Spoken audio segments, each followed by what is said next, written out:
Hey everyone, welcome to the Wildrose Way Podcast. I'm Tom Smith, your host here in Oxford, Mississippi, and today we have a very long-term client, I believe 25 years-ish. 2003 or so. Oh, so 22, 24 years coming on, 23, yeah.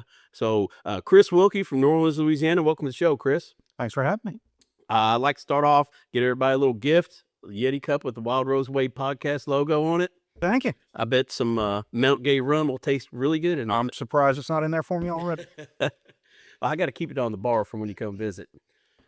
So Chris, I've known Chris since 2008 when I started hanging out down here, and we've become really good friends over the years. Mhm. Hunted together, stayed at your house, you stayed at my house, know all your dogs, your wife, all the fun stuff. You brought tons of clients in.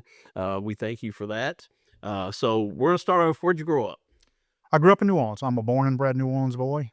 We tend not to leave. I spent a couple of years in California, but other than that, I've been in New Orleans all my life. Oh, you know, I thought you spent longer than that in California. No, 2.5 years, about 2 years and 4 months too long. I gotcha. So growing up, grew up hunting? I did not. I hunted once or twice, or kind of hunted, went out with some friends and shot at things once or twice as a kid. But I did not hunt. Hunting, the dogs, the guns, the trucks, the four-wheeler, boats, camp, the whole thing, that's my wife's fault. We met racing sailboats, as you know, and one of our sailing friends kept trying to get me to go hunting. And I kept telling him no, because we had a hobby that took a lot of time and cost a little bit of money. She encouraged me to go. I did. I had fun. And we know what happens then. And we know what happened then. The sickness begins. Exactly. And then the guns, the decoys, the boats, more boats.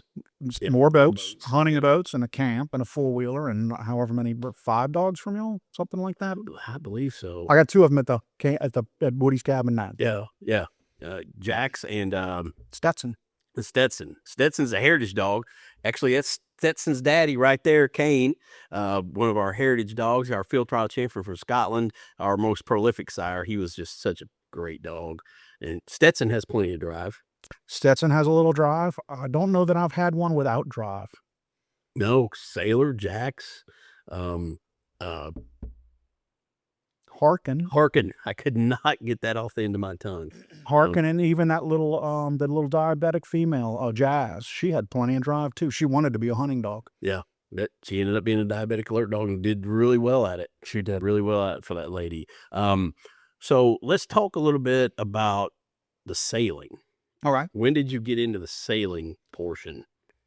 I spent a good piece of a couple of summers with my great aunt and uncle in the Caribbean. Virgin Islands, Puerto Rico, Dominican Republic, and I learned to sail there. And then in high school, I had a friend live down the street whose dad was a big sailor, and my friend didn't really like to sail, so his dad got me to crew for him racing boats. I moved to California. I didn't really sail in California. I don't think I was back in town a week when I ran into that gentleman, Stan Chiocchio, in a drugstore. He asked me if I was back, asked me what I was doing that weekend. And I actually crewed on a boat with a couple of guys that I've now been sailing with since. One of them, I own a boat with one of them still, and that was I think I got back in New Orleans in 91. How many racing boats do you have right now? One. Just one? Just one. A half of one, actually. Half of one? Much cheaper if you only own half. And then how many duck boats do you have? I have one. Just one? I have one. And then I have a fishing boat, and I'm really bad at fishing, but I have one of those too. But it's fun. But it is fun. It's fun fishing. Good day on the water. It's hard to beat a day on the water. It is. You know, especially down there with all the sights and sounds, and to see around there, New Orleans and the Delta down there. It's a beautiful area. And then you met Lonnie. I did. A friend of mine asked me if I would go to Houston and crew for Lonnie. And I'd kind of met her once or twice on a race course after race and things like that. But I crewed for her in Houston in an event on her J22 type of boat. I had a J22 also at the time. I actually have one, the same partner I have now. And I went and crewed for her. We became friends and started dating. And at one point we were were campaigning both boats, which means we were dragging both boats around the Gulf South and sailing them and having a good time. That was in 96. And y'all got married in what, 2000? 2001. 2001? I gotcha. Yeah. Lonnie, she's just a hoot. She's a hoot, and she puts up with me, which is hard. That's true. That is true. I have one of those at home too. I've met her. Thank you, Tina. So then you started hunting. Yep. Duck. I started duck hunting. I started duck hunting in Myrtle Grove, Louisiana, and hanging out at my friend's camp, which is down the canal from the camp that I own now. And we got into a lease together that I still have today. And that was in, I don't know, 2001 maybe. Oh, was somewhere in that range. It's been a lot of fun. It's having a camp. This is a true, you've never been there. I've invited you and a bunch of other Wildrose guys to go. This is a true old school Louisiana marsh camp. It was built, from what I can figure out, about somewhere between 1900 and 1910. It's old cypress board and batten. I think it's the only remaining original camp in the area. Oh, wow. It's north of Barataria Bay, out in the middle of the marsh, off grid, cistern water, generator power. A lot of fun. Sounds like a perfect duck camp. Boat access only. Yeah, that's awesome. Yeah, I've hunted because that's 25 years. So because I hunt with Shane Romero over in Pecan Island, they've had their lease since 80. They've had a thing for 46 years. And I'm lucky enough to go down to Pecan Island and hunt once in a while with a buddy of mine at a corporate camp. Yeah. It's kind of funny. My brother works for the company. I think he gets mad when I thank him for working so hard so I could get. Yeah, appreciate getting them sales, brother. Exactly. So I can go hunt. Exactly. Why not? So you started getting into duck hunting. Were you mainly hunting there, or were you starting to travel a little bit? I was really just hunting in Louisiana, and I did not know that I was going to do anything else.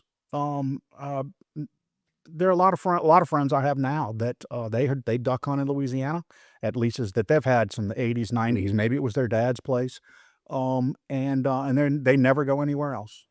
And that's all they do. And I really didn't know that I was going to do anything else. Wildrose actually turned me on to all kinds of things, and the people that I've met here, that I hunt with. I think I hunted with 4 different groups of Wildrose clients that I've met over the years. This past season. Yeah, this season. Yeah, it's definitely the Wildrose pack. It definitely is. And one of those was a Wildrose hunt. Was a true Wildrose. Yeah, the Iowa. Yeah, yep. Which I'm going on this year. Finally. Yeah, finally. We're not doing double gun. No double gun It has this to year? be the same weekend. No double gun this year? No double gun this year. Okay. So that's the only weekend we had was the Iowa weekend. So I haven't got to go on pheasant for 5 years with the stuff I had going on. So I'm definitely going on it this year. Well, I bailed on the first double gun hunt that I've ever bailed. Double gun ever this past year. Yep.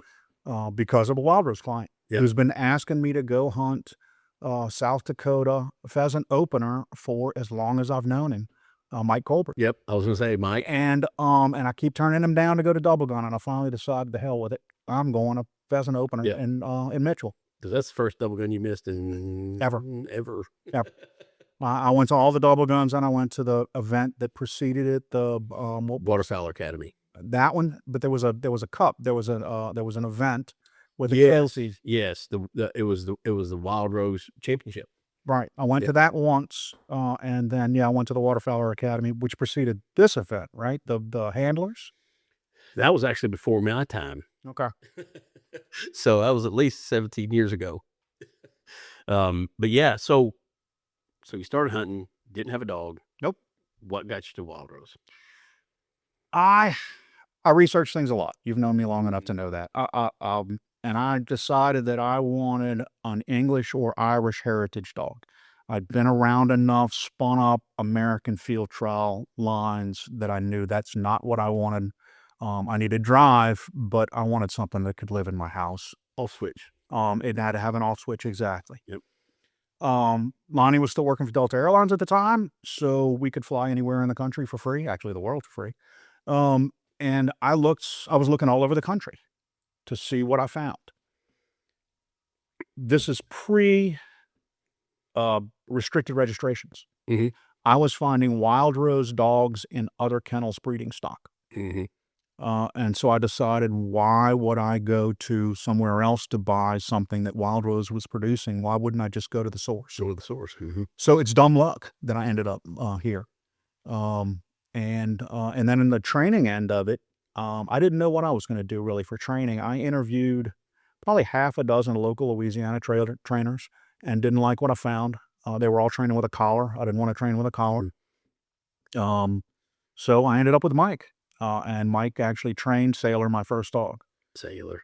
I love that dog. I love that dog too, but boy, he was a handful. And that's why I got so into it, is because he was a handful and I did not have a choice. Yeah. There was no just take him home and Good luck. And yeah, nope. It took a lot of work to keep him straight. These dogs, they're athletes. And they're like little kids. If you give them an itch, they're going 6 or 7 miles. They just take that. Okay, I got my. He was more of the millimeter, and he'd go 10 or 20 miles. You've seen all the pictures where he's sitting one dog length away from the rest of all the other Wildrose dogs. Yes, he had to be separated. Yep, Yep, I've seen that. Yeah, he was fun. That big old thick coat. He was fun. He had go. The year he turned 11, he hunted 42 days on ducks and 6 days on pheasant in North Dakota. He closed out his career 14 days straight in Arkansas. You can't complain that. No, I cannot. Not at all. And he couldn't either. He was doing what he loved. He was. I took him out for his 13th birthday. He picked up the first bird and the last bird. Jack's picked up the 4 in between. I've got that first bird and the last bird hanging on my wall in my dining room. You've seen it? Yep. I have. Yep. It's just, it's so hard to lose them, because I just lost Big Red a couple weeks ago. Yeah. But man, the memories, the pictures, the memories, Tina's always on me, take more pictures, because it's not like we got to go get them developed anymore. No. Just take more pictures. It doesn't cost a dime. I'm lucky enough to have had Katie Banky and Chip Lawton. My mantle is covered with, again, you've been at my house. Yep. I'm covered with photos of dogs. And I've even got 1 or 2 from this guy, I think. Yeah, I think he got some from Dwayne. Yeah. Mm-hmm. Yeah. He's getting there. We're working with you, Dwayne. We'll make you better. We'll make you famous. Got a really nice one of Stetson from North Dakota. Kind of peeking around my leg, and ended up on somebody's Instagram page. Yeah, probably ours. Yeah, it's on ours. Yeah, I remember that picture. So then you start traveling for ducks a little bit. Well, a little bit. So I was here at Wildrose, and I started doing events. I started doing the handlers and the duck, whatever the duck thing was called, duck waterfowlers academy, and I met various people. And Wildrose had, Mike had the diabetic alert dog thing going, and there were a couple of charity hunts with that. Yep. And so I did an Oklahoma charity hunt with that. I had some friends that had other camps, including the place in Pecan Island that I went to, and so I got out a little bit. I didn't really start traveling hardcore until after the first Wildrose North Dakota pheasant hunt in Scranton, which was 2012 or 2014, somewhere. It was before 14, because my first trip out there was 15 or 16, so it had been going on for like 4 years. So it was around. It's like probably 2012. So I drove all the way to Scranton, North Dakota to hunt with my dog and had a blast. Oh yeah. And I'm like, well, if I'm going to drive 2.5 days from New Orleans to North Dakota to hunt, why not drive to anywhere else? Exactly.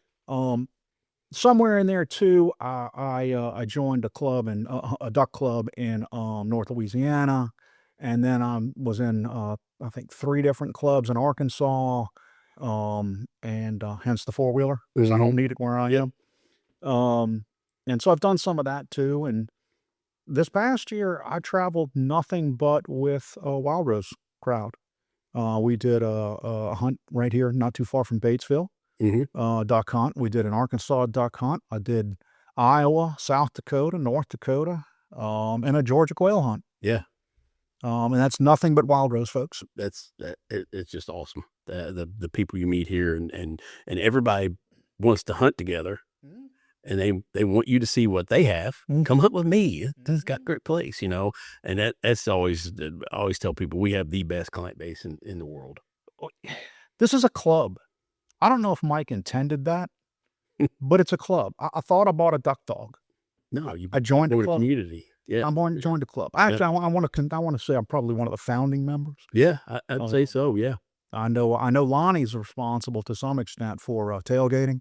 Oh, Just Mike was not a fan of that, the idea of us tailgating after events. now he loves it.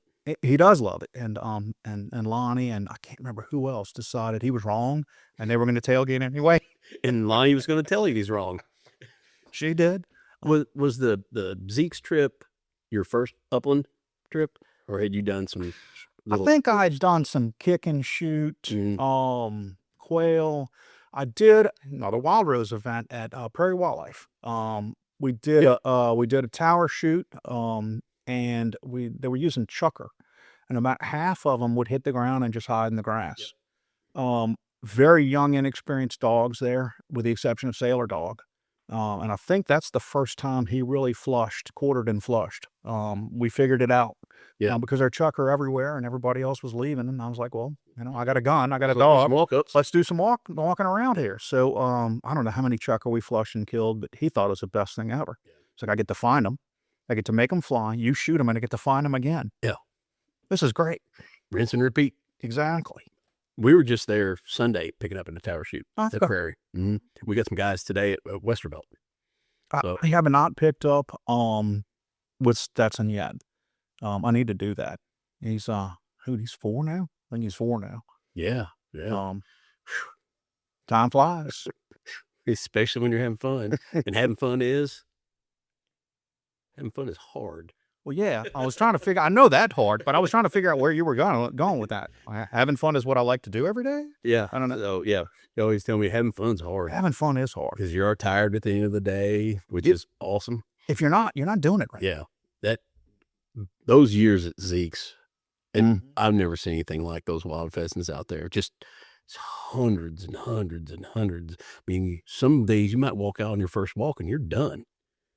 The first year I went, I had, my ice chest was packed with pheasant, and I was talking to Lonnie as I was driving out of Zeke's, telling her I was on my way, and I went, boom, I'm one over the limit for the day. She said, what do you mean? I just hit one with my truck. Yeah, they'd be all over the side of the road, everywhere, walking around in the parking lot. That place. It's pretty magical when the birds are right out there. It is, and it's not. I like a nice lodge, but I like a farmhouse too. Yeah. And hanging out with a great group of people. It could be almost anywhere. Yeah. So, were you on the Oklahoma hunt the year we got froze out? Kirby was there. Reams was there. I was there on one where the guy didn't feed the ice eater overnight, and we got to the pond and it was frozen up. Then I remember that Jax broke through the ice on that one. I stripped down and broke my way out to him. Yeah. But this was, we didn't get we were hunting peanut field. Okay. And the night before from the farmhouse, we're just watching tornado in like they do out there. We got the next morning, it was almost 20 below. No, I wasn't there. We shot a pigeon. I wasn't there. And the guide comes back that afternoon. He goes, you guys might as well head home tomorrow. There is nothing here. And the next week, Colbert and Sasquatch went and smashed them.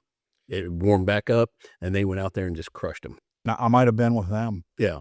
We were there the week before, and it was, and we get there, and the guide's like, oh, you can't have dogs in the lodge. And Jess was, we told you we were going to put the dogs in the lodge, and it's going to be like 18 or 20 below tonight. The dogs are coming in the lodge, period.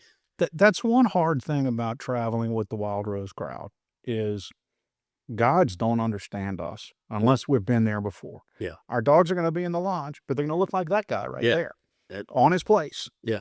No big deal. We'll have 15 of them on their places. They don't get on furniture. They sleep in crates. They sleep on beds. And then when we go hunting, we're all going to bring a dog. Yeah. So, duck hunt with 15 dogs. Yep. people think we're nuts. Yeah.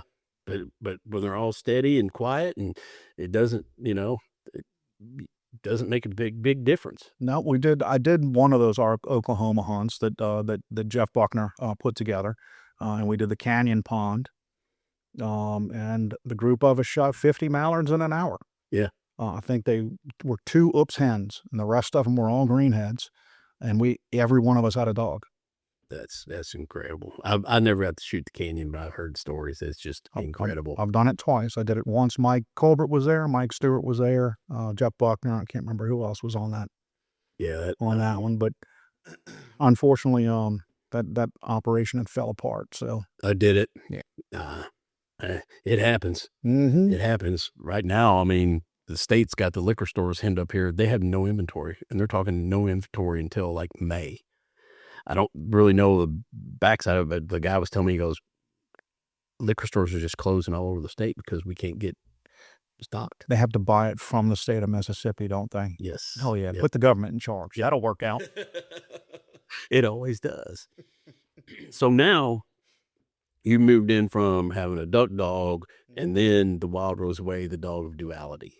Quail, pheasant, ducks, geese, whatever. And then, like you said, you come home and they do what Knucklehead's doing there off screen, just chilling out. It makes life so easily to manage having multiple dogs when they're all on place. Because I think I have a video from Zeke's. I think we had 19 dogs on place in the common area. There was no barking, no barking, no growling, no peeing. All of them are just chilling out. Well, it doesn't hurt that they're tired from working that day, but they're on place. Yeah, they're on place. Not a lot of places can do that. No, no. My friends are amazed. I love the question. Why does he stay up there? Because he doesn't have a choice. Yeah, I told him to, and we start doing it at 8 weeks old. So that whole adage you put in between 6 weeks and 6 months is there forever. It's there forever. No, he had a little harder time. He never got it till he was about 5 months old. Stetson was a different one. So I got ready to do Stetson on place. I'm all set, my standard setup. Got my Coranda bed next to my reclining chair. I got a remote control. I got a cocktail. I got a lead. I am ready to go. And put the lead on him, and he is flipping around and rolling over and acting the fool. And we're going at it for a little bit, and Lonnie said, he's just playing with the leash. Why don't you just take it off of him? I'm thinking, that's a great idea. I'm going to take the leash off of this dog, and he is going to tear off through the house. I took the leash off of him. He sat down on his bed and looked at me and went, oh, so I just sit here? They're all different. They're all different. That's why I always tell people, the clients get together in their little litter groups. Well, my dog's not doing that. Well, they're all different. They're going to learn, retain, and mature at different rates. So don't get upset if your dog is not doing something more advanced, so to speak, than your dog is. Just stay the course. Follow the Wildrose Way, and you'll get there. Clients talking to each other's got to be good and bad. But that's part of the community, part of the pack. I love it. When people because think of all the trips you've done with Kirby, and Reams, Mike Colbert, just Kent Matthews. And we have litter mates. Yeah. So it's just so much fun to have that. Because how long has it been since you all started? It's been 8-10 years since you all started traveling, doing hunts. At least 10 years. It was around the time I started going to Zeke's. I think, so 2012 Zeke's, I started traveling a lot more, and somewhere around there, or even before that, probably was the dad hunts, the diabetic alert dog hunts. And I think that was the real start. That was Jeff Buckner put those together, and or put a couple of them together, and I think that's the first time we really all kind of left and went somewhere. I mean, you had a couple of pairs of people who would go do something, or one person would go hunt at somebody else's camp, but I think that was the real beginning of the big group. Now you hunted out in North. Did you hunt out in North Platte? I did not. I love that place. I did not. Love that place. On my list, but I haven't. I've got to get back. Go out there, see Ross, and it's just an amazing place. And it's the same. It's a Signature Lodge crew, and Sean, who had a Hamish dog, is the general manager and head chef. So when we went out to Signature with Mike and the Buckners and a bunch of other people, they're like, Wildrose dogs? Of course they can stay in the lodge, because I had a Wildrose dog, so I know. So I had Big Red and Mattis, and we had Deke and all the crew, and a bunch of them not with us anymore. So, but that place was pretty incredible. 5-star dining. There are more than a few operations that have different rules for Wildrose dogs than they do for everybody else. Yep. I tried to talk to a guy in South Dakota. He goes, Tom, he goes, I know your dogs. You've been out here a bunch. He said, but we've never allowed dogs in the lodge, and we're not going to start change. I said, I understand. It's your business. I'm not mad at all. I'll come out. I can leave my dog in the trailer, but most people won't. So we have to find a place that is amenable to dogs in the lodge. So now you came up and did the Westervelt Tower shoot, the Wildrose shoot, didn't you? I did that. That happened more than once. We did it for 2 or 3 years. Yeah. I think I did all of those. Yep. I picked up at Westervelt a long time ago before y'all started really going over there. Yeah. Rick Kirby and I actually stayed in your house while you were still out of town. Yeah. Stayed in your house and then left from here with probably 3 or 4 Wildrose employers, trainers, and hands, and went, and Westervelt put us up and picked up there. Yeah. I think that was the first time I picked up at a tower shoot. Those guys are awesome over there. My first time over there was in 2010, so we've been picking up with them for those February 2010. First time I went, first time Sarah went, and Rob, and so we're their go-to. They give us a schedule. We show up with the dogs. It's easy peasy for everybody involved. They feed us. We had birds, fried chicken. We had some last Thursday, and it was good. It was probably some of the best I've ever had there, and it's usually good. So now we've moved into the traveling upland waterfowl. What's next? I don't know. I really don't know. I'm actually doing more upland than I am waterfowl. That's the direction I'm kind of going. And that's because I don't have any birds. Yeah. When the birds were in Louisiana at my lease, I was hunting 40 or 45 days a season. And then I was part of Arkansas clubs and things like that. And I'd bounce up there when the time was right and do some of that too. At the time, I think I was averaging like 3.5 birds a man day, which included taking guys out who can't shoot or going out on days when you knew you weren't going to do anything because it was the weekend and you had people at the camp. Now, I probably get skunked every 3rd day. Dang. And I really like hunting, so I'll do it anyway. But there's only so many of those you can do before it's time to go home, particularly when you're out in the marsh at an off-grid camp hanging out. I mean, there's not a lot to do. Now, you can work on things, fix stuff, but who wants to do that? Exactly, because there's a cooler sitting there. Exactly. I mean, I could go fish, except I'm really bad at fishing. I love the inland marsh fishing for redfish and trout. I loved it in Texas, and I did some off the coast of Georgia when I was at Fort Stewart. Okay. So that kind of got me into that, and then I realized how good they taste also. That's the other thing. Well, I do like a redfish. Or a restaurant redfish. You know what a restaurant redfish is like? A black drum. Oh, yeah. They were schooled up in Texas, and we're going out every day. And we were waiting, and if I'd catch one, they'd go toward my buddy. As soon as he caught one, we just kept walking with him, and we were just slaying them, and I think they taste fantastic. They do. We used to have a lot better fishing where I am too. I think the bow fishermen have really torn it up. Unfortunately, when you put an arrow through the big breeder that none of the guys that I know would ever keep, you can't throw it. I mean, you can throw it back. It just doesn't survive. Man, they're really torn them up. They're a little hard on duck hunting too. You run an airboat covered in lights all over the marsh all night during duck season. They have no place. There's no place for the bird to roost. Yep.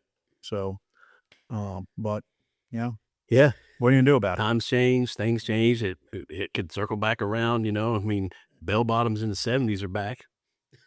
I'm not sure why, but Not either. Not either. Not so much for guys, but the girls brought them back. So this past year, actually, I just got back from a road trip with my wife out west, and while I was out there, I'm thinking, maybe I should just start freelancing. Maybe I'll go out and like do a hunt at Zeke's, and then just live out of the back of my truck for a week or two and ride around and see what I can shoot. Yeah. There's all kinds of public land out there. Walk-ups for the prairie chickens. Yep. Or you can road hunt in South Dakota. Road hunting in South Dakota is a kick. It's legal. They got a few rules. Yeah. But it's in the hunting book, how to road hunt. Yeah. I mean, so stop your truck, turn it off, close the door, only shoot them in the right of way. Yeah. That's but it's fun. In between the fences. Very redneck feeling riding down the road trying to find something to shoot. Yeah. That's a very Louisiana thing also. So it's right up your alley. Yeah, but it's in South Dakota. So it's different. It's different. It's different. I got you. Different. A lot of dust, not so much mud. So let me see. The first handler's course was what year? So Sailor was born Christmas Eve 2003. So I brought him home a couple of months after that on the delivery that you've heard about. We're going to talk about that here in a minute. So I brought him home. I had him and brought him back at the end of the summer, and he trained over duck season. And so it would have been probably 2005. I might have gone to something in 2004 while he was still in training, probably, but I don't know what it would have been. But so even at 2005, this will be your 22nd. Yeah, in a row. Yeah, and I've been to all of them. Yeah, and I've been asked if I'm not a slow learner. And my standard response that you've heard is I learn something to everyone. Yeah. It might be from a trainer. It might be from watching somebody's dog, right or wrong. It might be from watching another handler, right or wrong. I've picked up some great training tips from people on how they fixed problems or, things like that. So, but yeah. And then I've been an instructor at a couple of them. I've learned a bunch on the other side of the table. You really see a lot when you're watching the handler and the dog, and you're like, yeah, that was not good, or that was a great handle or a great, decision point they just made with the dog. So it is fun being an instructor. I haven't figured out yet. Well, I've never got to participate in a handler's course. Really? Nope. The very first one I came to was in 2010. Dixie had just finished training. Yeah. I picked her up in August of 2009. So I came to Double Gun in 2009, and my first handlers was 2010. And I asked Mike, I said, am I participating or am I working? He goes, all this stuff. You're working. So I've never been a student at the handlers course. And this is my 17th in a row since 2010. It's a kick. And one of the reasons I come is because I live in the city of New Orleans. I do not have ponds, or if there's a pond, it's in a park and it might have an alligator in it. I have mowed fields and no trees, no brush, no nothing. So for me, to some extent, this is just a training event. I get to go play in 16 scenarios over 2 days. And see different things, and run my dog in different scenarios with a lot of other dogs around. It's hard to recreate that. And with a vast array of different types of cover, terrain, stuff like that. And that's one thing I like about how we diversified the training grounds here, to put as much stuff as we can in front of the dog before they go hunting. Make them bold in the woods, in the water, in the tall grass, in the short grass, combination ditches, barriers, all that stuff. So I'm real proud of the grounds here for sure. They're great grounds. And then you have a group training tomorrow and Friday, or just Friday?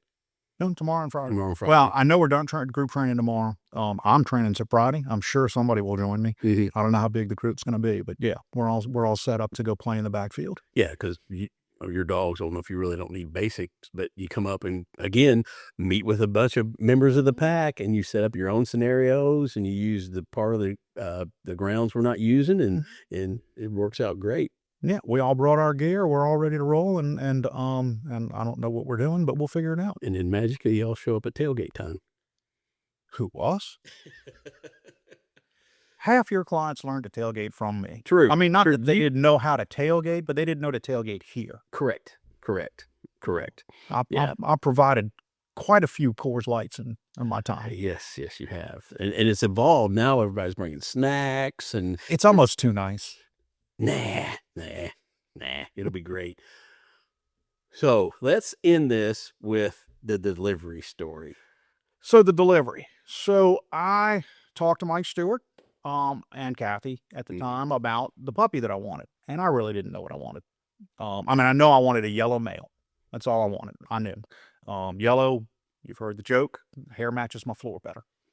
And it does. It really does. They know when the wind blows, a little pile of yellow hair shows up. When you have a black dog, there's black hair everywhere. And it never goes away. So I talked to him, and it sounded like it was going to be some months before I was going to get a dog. And they had a litter that I don't think they expected any yellow pups out of. And it was just a male and a female. Sailor dog and one female. It was Angus and Meg.